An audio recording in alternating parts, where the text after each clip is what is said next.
what point were you told or not told that you would be the starting quarterback this season? For a while. I told you guys a long time ago I had a pretty good feeling about it. Kind of joked about it, but yeah, I always kind of knew where I stood and everything, and now it's official, I guess. Even from the beginning, March 26th, when the trade goes down, were you happy with just the level of communication that the coaching staff and the front office shared with you? Yeah, I think they did exactly what they're supposed to and everything. Obviously, it's a weird situation in and of itself, but just, I don't know, throughout all of it, try to stay focused on myself and focused on getting this team better and putting us in the right position. Kyle said it really wasn't an official competition, but did it feel like a competition? Not to me, no. I go into it pretty consistently every day, just the same attitude. I mean, it's always a competition, but you're competing against the defense during training camp.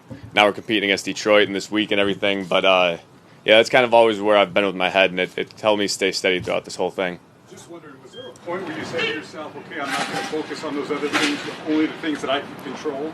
Yeah, a long time ago, probably when I first got into football.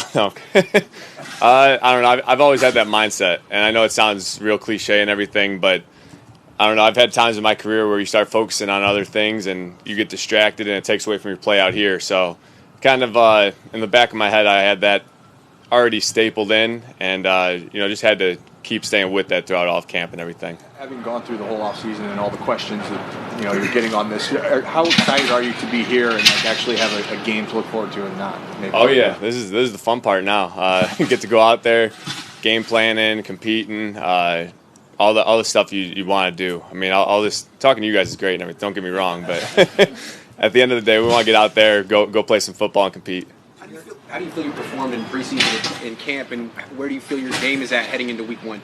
I'm pretty satisfied with where it's at. Obviously, things to improve. You're always trying to fix little things up, get guys on the same page as you, seeing things out there and things like that. But overall, I felt pretty good with it.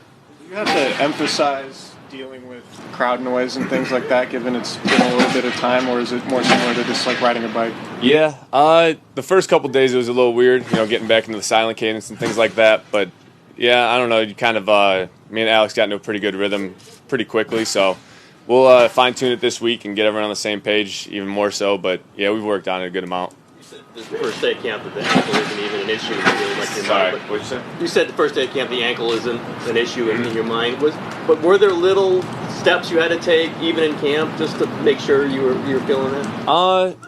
More so that was like OTAs, honestly. I think OTAs kind of confirmed where my body was at and how I felt physically. And then training camp, it was just kind of coming out in here and, I don't know, just getting after it. Training camp's a grind, and it tests your whole body. I mean, it tested the ankle a couple days, but overall I felt pretty good. You're more confident this year than maybe even 2 years ago because you're coming off the ACL and now you have a pretty healthy supporting cast that's stronger. Yeah, love the supporting cast, honestly. It's up front, those guys have been playing well together, just keeping things clean in the pocket, and then on the outside, we got a lot of speed, a lot of weapons, and it'll be fun to see how Kyle uses them in the offense and game plan and everything. But yeah, I'd say the confidence, it's really just gone up with the learning of the offense, having adapted to everything, and being able to process things faster, I'd say. What's your scouting report on the Lions? Very talented group. New head coach and everything, so new D coordinator. I'm sure they'll have a couple things for us that we haven't seen, but fast group. Played against a couple of these guys before. Jamie Collins, they're a fast group and pretty instinctive, so we'll have to be on our game.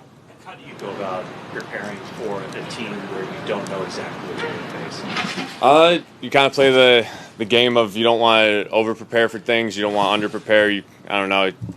There's some guessing involved in it because they don't want to show everything in preseason, but you don't want to assume too much. So I know that's kind of a bad answer, but yeah, you're kind of in between. You're trying to play both sides of the fence and just prepare for everything almost. You go back and I was going to say, does your offense kind of have built in the rules where even if you don't specifically prepare for something, you know how to attack it? Yeah. I mean, there's your core plays that you have and that you run out here and that you get good at over time, OTAs, training camp, and those. But you want to do some guessing, I guess, at points, but you can't go chasing ghosts. A couple more, please. Jimmy, every team takes on its own personality in terms of the locker room has its own personality. I'm curious, 3 years into his career, where do you see Fred Warner in that second order? It's only 3 years into his career, but has a pretty solid reputation. Where does he stand in that? Man, he sets a tone. He sets a tone on the field and in the locker room, and in different ways. But it's impressive. Just like you said, a guy who's only been in it 3 years. I can remember myself in my third year. It was a lot different than how he is. So he's a guy that you love to be around. Sets the example for the younger guys. Kind of lets them know what the standard is in this locker room. And he's one of those guys you want him in your trench hole, in your foxhole with you. 3 years ago against the Lions, you created National Tight Ends Day. Can you go back to that moment? How much George is really just taking that over himself? Yeah, I mean, he kind of stole it from me, but it's all good, I guess. No, it was kind of just something that happened out there. I think it was Selleck and George at the time. I don't know, just love those guys, love the energy they bring, and they deserve a day. Last one. Look at week one, or think about week ones. The last three that you had. I mean, at least the statistics haven't been great in week one for you guys offensively. I mean, is that part of the not knowing exactly how to prepare and game plan for a new opponent? I think it could be part of it. I think we just got to come out ready to roll. You get in this lull of training camp at some point, and you can't really let it drag you down too much, I guess. But I think we've had a good mindset. We've had a good group that come out here, work every day, and hopefully we'll have a good week of practice. I think that's where it starts for us, and if we go do that, I think we'll have a good performance Sunday. Hey faithful, subscribe to our YouTube channel.